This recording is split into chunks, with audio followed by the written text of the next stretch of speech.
Hello, everybody. Thank you for being here today. Welcome to our webinar, Understanding ERP, a practical guide for tribal leaders. My name is Kaylee Kuhn from TribalHub, and I am thrilled to be here today with the team from ROI Healthcare Solutions. We're going to get started in just a second and let everybody join in. But while we're waiting, if you wouldn't mind dropping in the chat, where are you joining from today? We are currently in our Gaylord, Michigan office up in northern Michigan, where it is a crisp, I would say 20 degrees, and it has been kind of a nice warm up. Where are you guys joining from, Heather and Diana?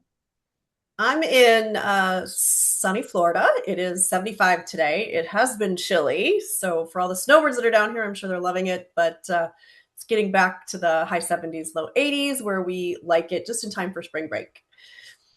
Very nice. Yeah, I'm in sunny Arizona, and it also will be quite nice today in the 80s. So we're very fortunate. Awesome. You guys got to send some of that weather my way. So you've got someone here from Oregon. Awesome.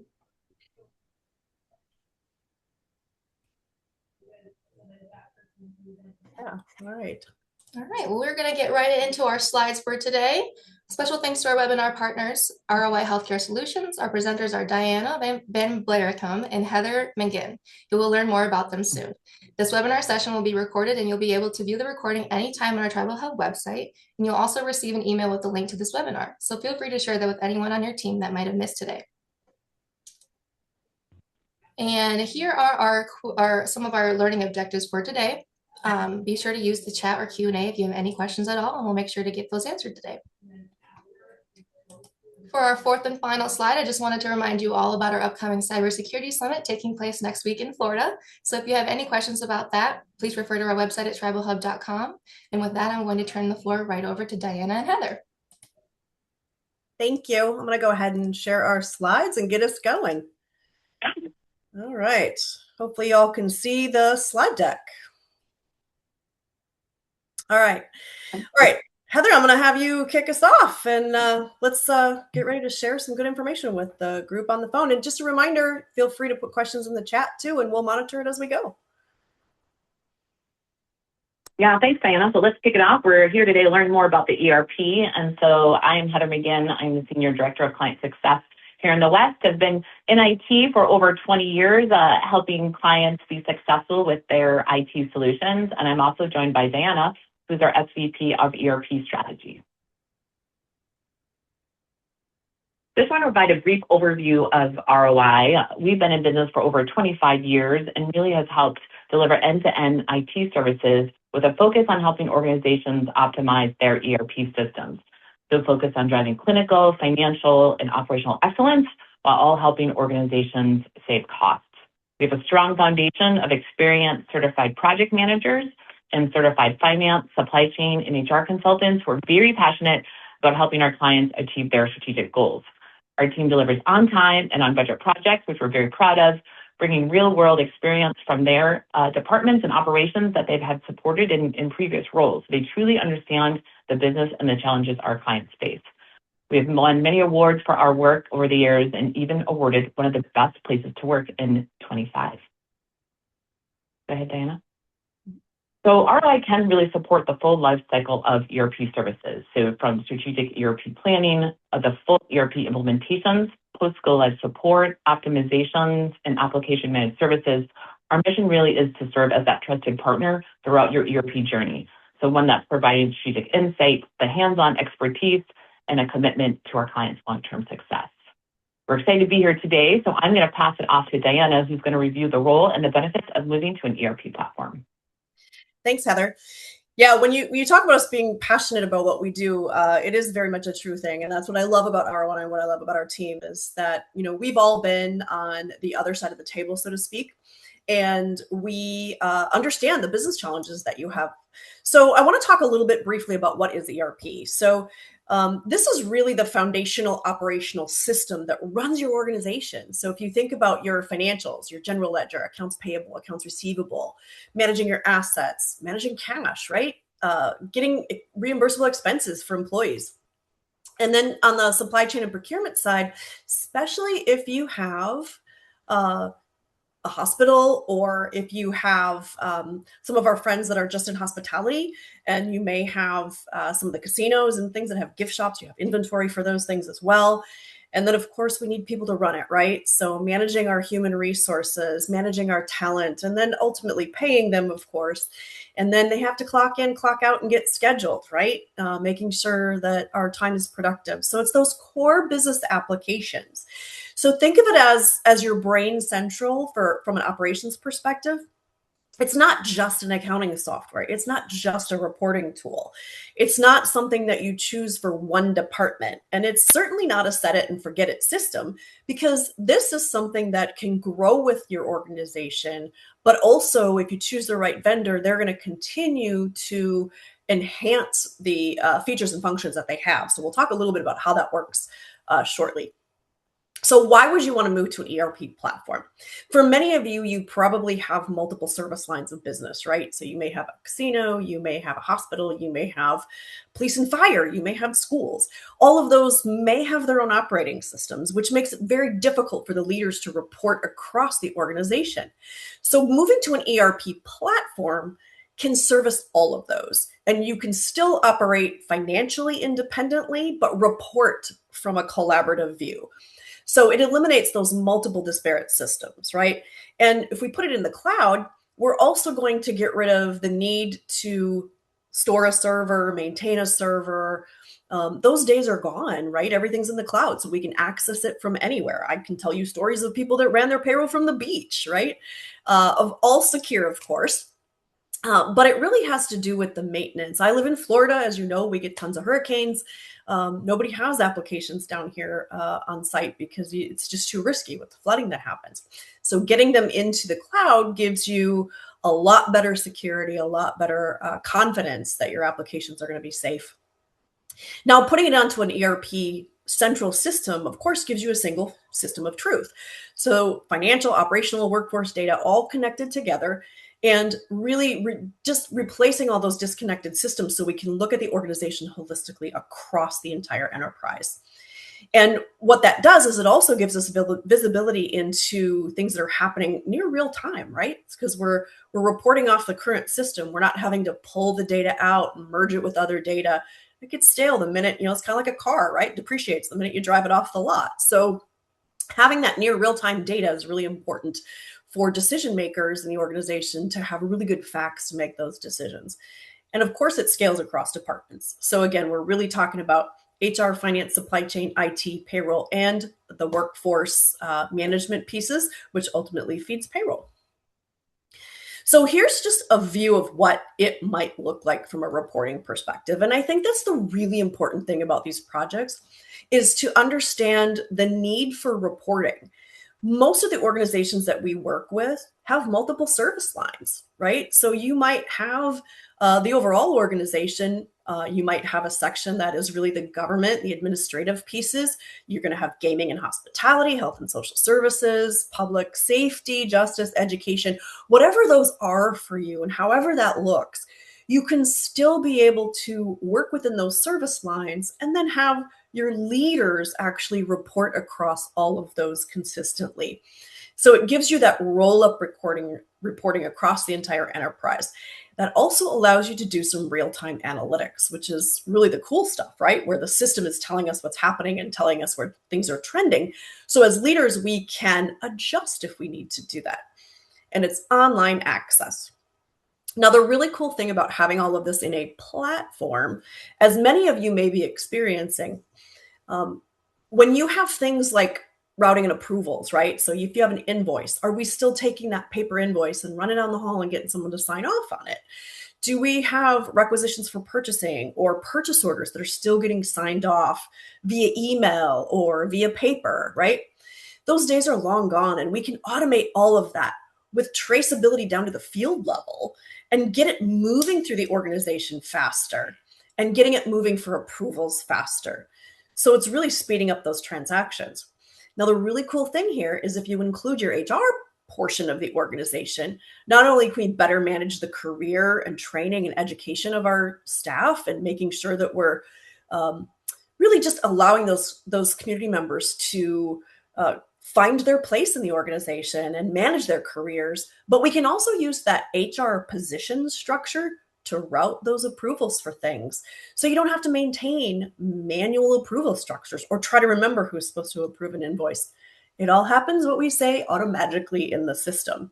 And those things are just built into the application. That's not stuff that you have to, build or develop. It's there. So let's talk a little bit about what those are. There's a lot of great systems out there. There's a lot of niche systems out there. And if you do an inventory on all the applications you have around your organization, you're probably going to find a bunch of stuff, right? NetSuite, Quicken, QuickBooks, CPSI, EPSI. There's all kinds of acronyms, right? We could talk acronyms all day.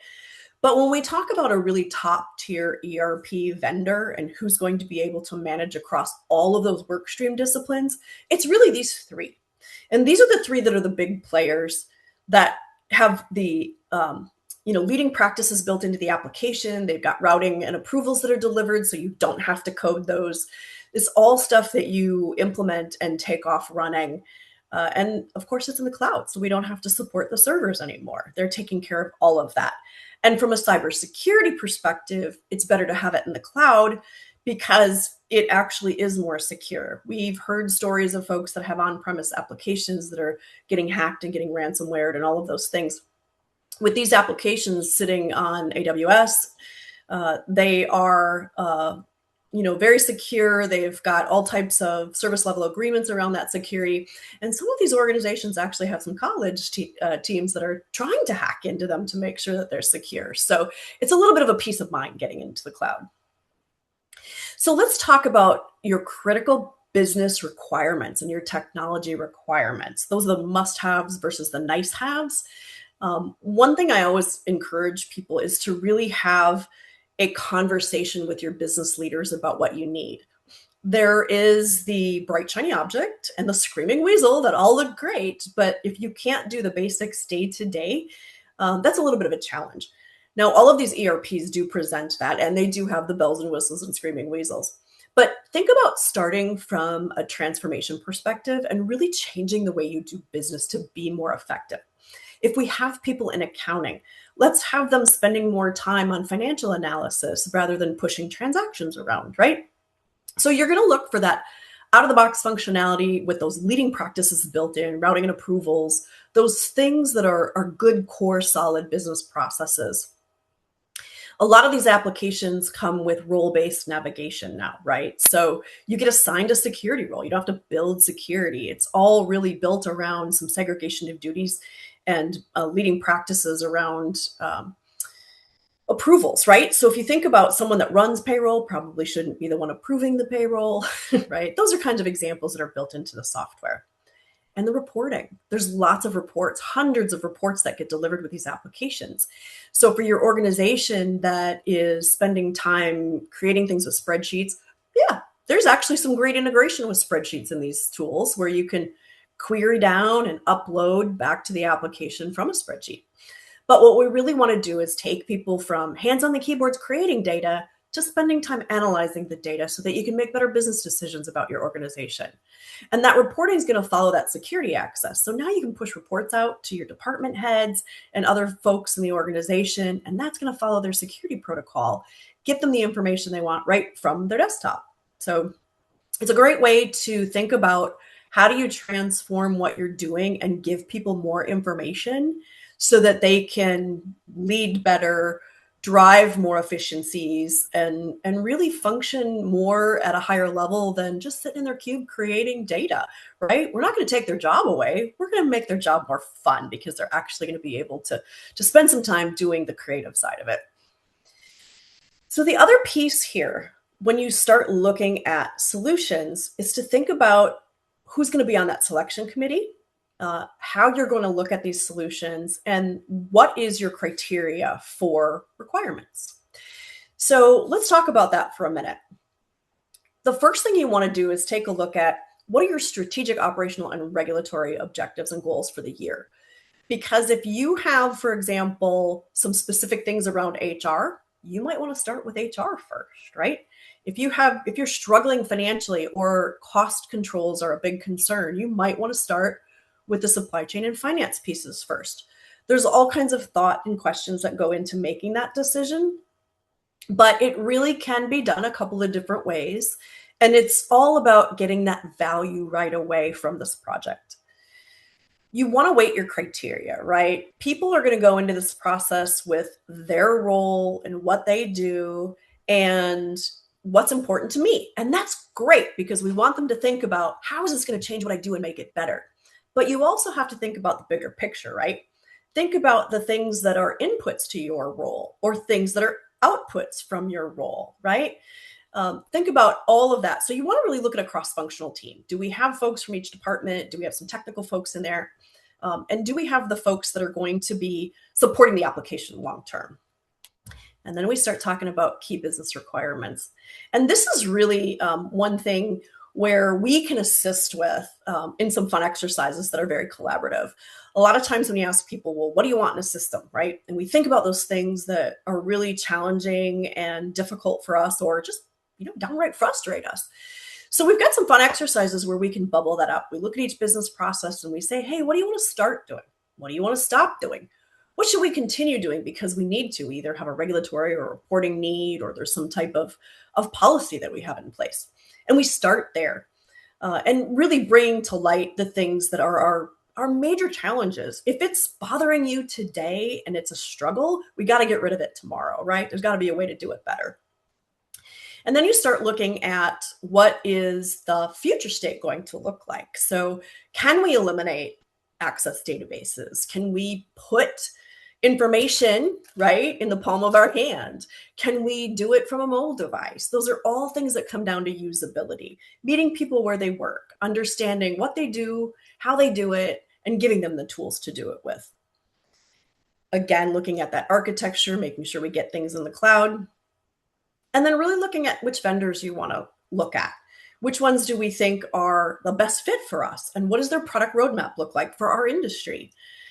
And the last thing here is really total cost of ownership. What is the implementation going to look like? What are our risks? Do we have a resourcing risk because we run lean and mean and we may not have enough people for the project? We might not have the right skill set for the project if we've never done it before, but really looking at that long-term value. How does it change the organization for the better? And what do we need to do to get there? So when you think about starting these conversations in your organization, this is just an example of what your internal project team might look like. You're going to have your executive steering committee, and this is finding your champion in each work stream that can be representative of that work stream, right? So you're going to have someone at the leadership level from each area, finance, supply chain, HR, IT, and they're going to come together to make decisions too about different processes. Maybe we need to change a policy. You would need a project manager, of course, which some of you that have larger organizations might already have project managers that live within IT. And then you'll have representation of folks from each of those work streams, right? Doesn't have to be a village of people. It can be some targeted folks who really know your organization and some subject matter experts that you get pulled in when you need them. So that's kind of when you think about what would it take to do this, think about the folks in your organization. Think about the folks in finance that are struggling with that accounts payable process. They probably already have some ideas on how to make it better. They'd be great for the project, right? In HR, what do they want to do career-wise? How's payroll struggling with payroll every week? Start having those conversations and you'll start to see that your requirements are surfacing pretty quickly. Now, to do that, most of the time you are going to have a consulting team, right? If an organization tells you you can do this on your own, walk away.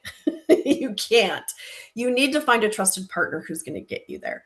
These projects take a bit of effort and they can be quite expensive, but the cost savings on the backside is pretty significant. It can sometimes be huge, up into the millions of dollars once we get things in place and we start seeing those cost control processes that get put in place.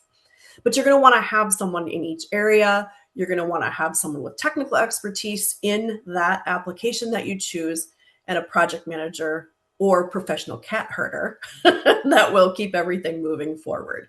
So just some ideas for you as you start thinking about if you want to go look for an ERP, you'll have an internal project team that's yours, and then you'll not want to get a consulting team that has the deep experience with that application to be able to help you. and they should be your partner in that journey. Other folks that you might pull in for requirements conversations, for design validation, for testing as you move towards go live would be folks that are doing the job every day, right? Consider who's going to be a change champion in those departments and bring them in, get them involved. Start recognizing who those folks are and socializing the project before there's a project. And you'll start to see pretty quickly who those folks are that can help you with this process internally. And then let's get them involved. So how do we steer clear of the common pitfalls, right? When you go to looking at software, it's like going to a car dealership, right? Oh, they all look pretty when they're under the bright lights and that spinning wheel looks really cool. But if you can't do some of the basics really well and efficiently, that bright, shiny object doesn't matter, right? We want the bright, shiny object, but we have to learn to walk before we run.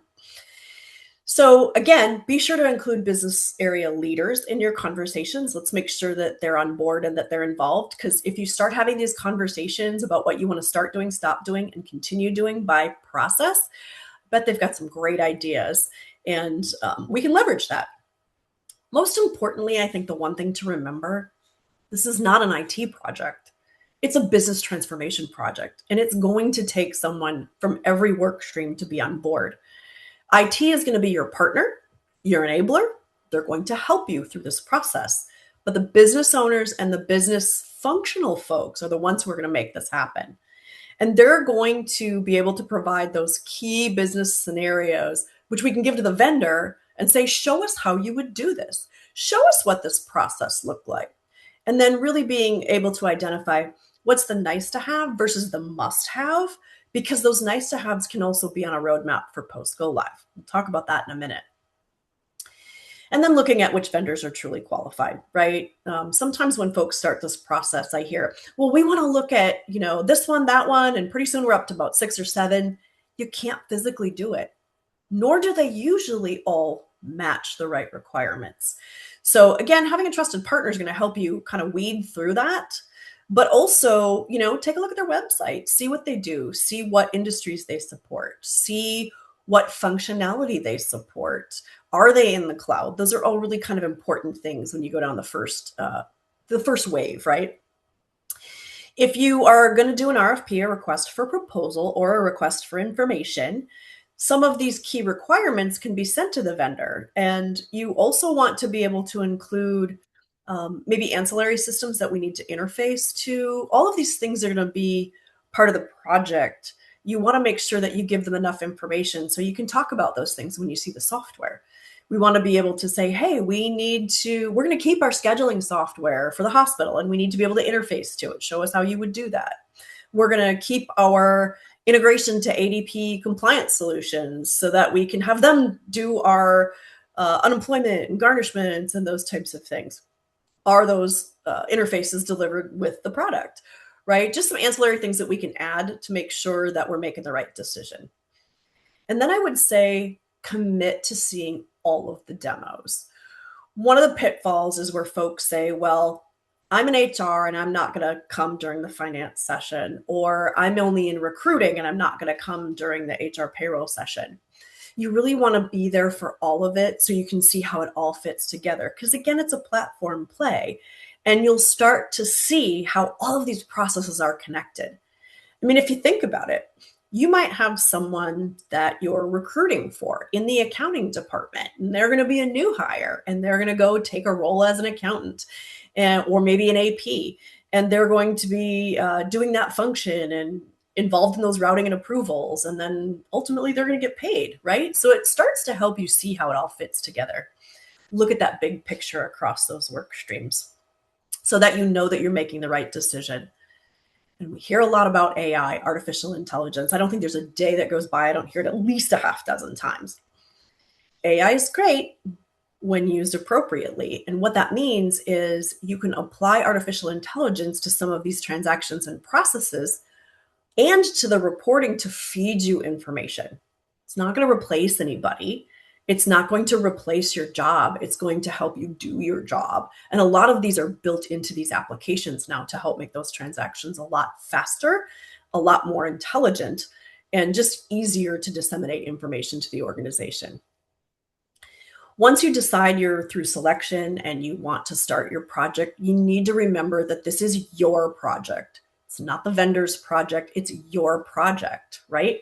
And you need to make sure that you have folks who are committed to the project. They're going to show up, participate, learn, because there's a big learning curve as you go through to learn the new process, but they're there to be with you so that when you get to go live's just another day, and it should be easy because you've practiced it a few times. And then assign a lead, someone who's going to lead each work stream, someone for finance, someone for HR, someone for payroll, someone for supply chain, and have them be someone that really knows the organization and can go to people to get decisions, knows who to ask, can send emails and chase things down. It's a great opportunity for them to spread their wings a little bit and become one of the experts in the new software. They'll work closely with the steering committee, and they'll ultimately become your change champion. Don't underestimate the change management and training that you're going to need. Some of these applications are going to touch everybody in the organization. It's a good thing. It's a good thing to see change happen because now we're getting better information. Think about someone who's an employee, who might also be a manager, who works in one of these departments. They may have 3 different roles in the application, all meant to serve them information based on their role. And they can help with other people in their department if we make them part of our change committee. Project governance is really important, and even after the project's over. One of the great things I think about moving things to the cloud that we've seen in the last few years is you don't have to do updates anymore, right? So everything's in the cloud, but you do have new releases that come out. And that means new features, new functions, new things that you'll want to take advantage of. And so you want to make sure you have that governance in place so you can continue to improve operations as those new features come out. IT will be the leader of that, and they will help the business leaders understand what those new pieces of features and functions are and help you adopt them. All right, so here's a little bit of what the project actually looks like from beginning to end, right? So if we think about getting your needs assessment, understanding your requirements, identifying our stakeholders, so who are our folks we're going to put on that selection committee and our steering committee, and then figure out what your scope is. Do you want to do HR first? Do you have to do finance first? Are you going to do big bang and do it all, take advantage of everything all at once? And then you need a budget. So how much is this going to cost? What is it going to cost from a license and implementation perspective? And then you get to vendor selection. Those two kind of go hand in hand with the budget, depending on who you pick. And your timeline and resource planning. Who's going to be involved and how long is it going to take? We got to think about moving data. Testing and validation is really how you learn the new system and we make sure it's working appropriately. Your change management is going to be how we make sure people are adopting new processes and understanding the system and how their roles will change. Training, of course, how do I do it?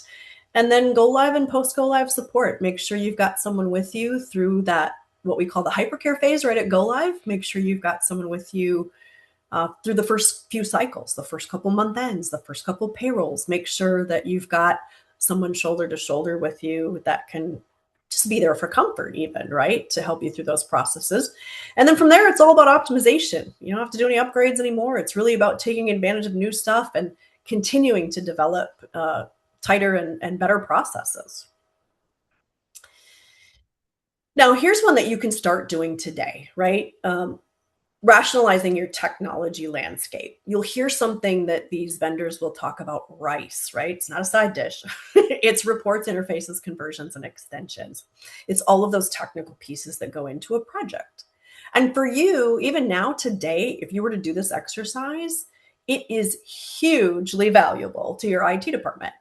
You want to catalog all the different technical pieces you have, right? And then we look at what can we eliminate because the new ERP can handle it. Can we recover some of that license and maintenance that we're paying for that because it's redundant now? It's going to be in the platform and we can use that money for the project. What interfaces are we going to have? How do we flow that data between the systems? What are the source systems? If you're on multiple disparate systems, then you need to be able to figure out where that data is sitting and how we're going to get it there. And then, of course, workflow extensions, any configurations we need to do, Customizations, the word customizations kind of get eliminated from the vocabulary because these systems are meant to be configured so they can accommodate your unique business needs without touching the source code. And that is a good thing. And then, of course, reports, the standard reports, and then anything special we're doing for any of the folks in the area, different departments. So other things that you can do as part of this project planning is conversion strategy. This is really thinking about how much history you want. Can we archive it?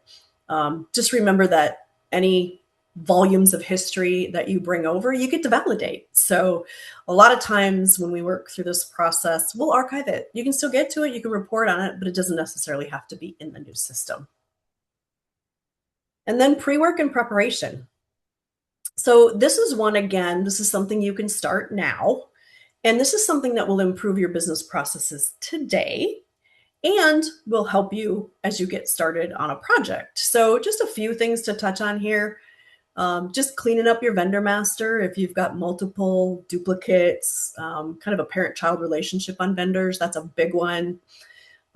If you need to redo your chart of accounts for any reason on the accounting side, if you have open invoices that have been sitting there for a while, just kind of cleaning that stuff up.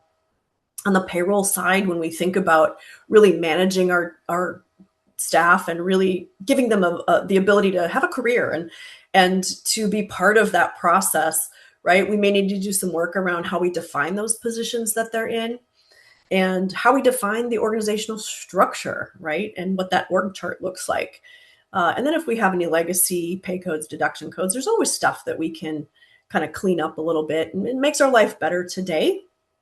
And on the technology side, don't underestimate the need to maybe upgrade some of your equipment, right? You might have to get some new PCs, some new browsers, load some new browsers, and then do that RICE review to make sure that we have a good inventory of all of the components that are going to be part of this project.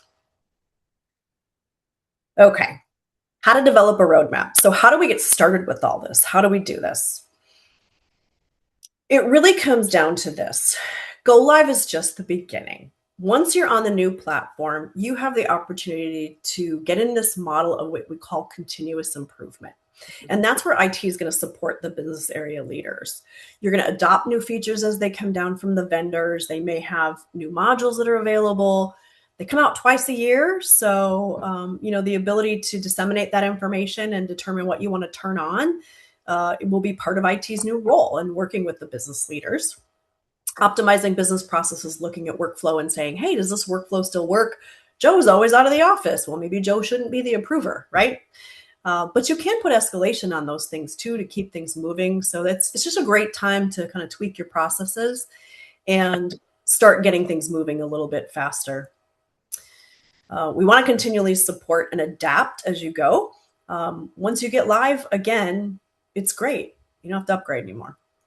And you want to work with third parties around some of the APIs and EDI. So this is just moving data back and forth and being able to really get rid of the paper once and for all, right? We kind of joke about having a bonfire out in the parking lot with all the paper that we're pushing, but it's really about eliminating paper and getting things moving faster. And then, supporting the ability to have analytics and give leaders the ability to make better business decisions.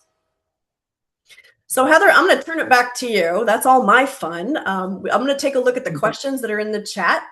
I'll have you kind of give us a review and then we'll take some questions. All right, that sounds good. So just some key thoughts and takeaways as we wrap up this part of the presentation. As Diana mentioned a lot, but it's really ensuring that you get all members of the organization and the leaders on board, get them involved, socialize the project early and often before there really even is a project. It's really important to gather those key requirements for the different business units and work streams and start cataloging. So when you are, looking at demos, identify those key requirements before it even starts. So you really know what you're looking for and what's most important to the organization. The pre-work and planning gets that initiative moving forward, keeps you on track, can help you define your budget, and really ensure you have the right resources to support the project. So remember, as Diana said a few times, this is not an IT project, but it really is a business transformation project that affects the whole organization. So watch for some information coming out in the fall for the TribalNet conference. We're hoping to have a panel and bring you some real-world stories of some of our current clients that we've been working with in the tribes. And also, of course, we know it's a great networking opportunity for all of us to learn more. And of course, find the trusted advisor and the partner to really help you through this process. Thanks, Heather. I'm going to pop up some contact information there. And again, we're happy to help. Heather and I have been doing this for a very long time, along with several members of our team. We'll use the term decades, but really coming out of those functional roles, right? My background is HR and payroll, have gotten into some of the supply chain and finance pieces in the last several years, and really understanding that whole operational piece. So anytime that we can be a resource for you, we welcome you. We can do a 30-minute call. It's free. It's informative, just a consultation on what you need to do and answer any questions. We're just happy to share that knowledge if we can do that. We do have a question from Nicholas in the chat, and I'm just going to kind of paraphrase it. Nicholas is asking about the core functions that are unique to the tribes, being able to have enrollments, some education pieces. We've got grant awards that might be happening. And the question is, do the ERP systems have all the solutions that the tribes need? They get pretty close, right? Some of them do, like Workday has student tracking. They do a lot of higher ed, actually, at the university level. I think all of them have grant management solutions that are pretty robust, where you can manage the funding. You can even encumber salaries against that grant. They do a lot of research projects in hospitals, so it gets pretty detailed on the tracking from a project accounting perspective. But we do see that these platforms can replace a lot of those systems. And it's a way to think about all of those systems that you have and what it takes to keep them running and the interfaces that happen. If we can put it all in one place, we can eliminate paying license and maintenance on those other things and use that money to fund the new solutions where we've got everything kind of under the hood, so to speak. So the answer to your question is, do they have all the solutions? Yeah, pretty much. And some of them may have partners that they work with if they have gaps and those interfaces are delivered. So I would definitely explore from a functionality perspective, if you're thinking about, how do we go about doing this and what are our options? Definitely start investigating, because it can be a beautiful thing in your organization to get off all those disparate systems. All right. Diana, it looks like we had a few other questions come in.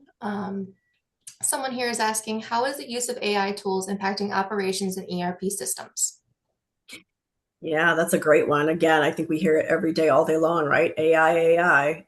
It's really helping with transactions. It's helping to move transactions. It's helping to disseminate data. It's helping to understand data, right? I always tell people, if you're willing to listen to the data, you can turn those transactions and data into knowledge and wisdom about what's happening in your organization. And the AI tools that we're seeing now can help serve up, hey, there's a trend happening in your organization. You got to get out in front of it. So really transactional, and then data analysis. Awesome. I really appreciate you sharing that. It kind of ties in perfectly to our next question that I see. Is it better to implement a big bang approach or a phased approach? The answer is going to be, it depends. We do both sometimes for people, right? So obviously you can rip the Band-Aid off, do it big bang and get it all done and it's over. Sometimes organizations just don't have the resources or the budget to do that, right? And they may have some immediate needs, especially if you're coming off disparate systems. You might have a system that is either sunsetting or your license is coming due and you don't want to renew it. You can recoup those funds and put it towards your project. So you might do HR first, or you might do finance first. So it really kind of depends on a lot of the things that we talked about around some of the technology landscape. Awesome. I think that concludes all of our questions for today. Do you guys have anything else that you wanted to present? No, I think just, Heather is here and I'm here. You've got our contact information. I encourage you to check out our website. There, you can also contact us from the website. Reach out if you want to just kind of explore, get some questions answered. We're happy to do it. We've worked with several of the tribes over the last couple of years. We've got a few more that we're going to be working with. And it's just a beautiful thing to see them going through these business transformations and really just that pursuit of operational excellence is what it's all about. And it really gives them the opportunity to leverage people's skill sets, learn some new things, and also just, stop getting rid of the headaches, get rid of the paper, get rid of the headaches, and start leveraging these technologies. All right. Thank you, Diana and Heather, for sharing your insights. If anyone would like to get a hold of them, please reach out to us at tribalhub.com, and we'll make sure to keep you connected. Also, look for the email tomorrow, and please share the webinar link with anyone on your team that may benefit from hearing this. And with that being said, this has been such an amazing conversation with both Diana and Heather. Thank you all so much for joining us. I'm wishing you a very productive rest of your day, and we'll catch you on our next webinar. Thank you. Thanks, everyone.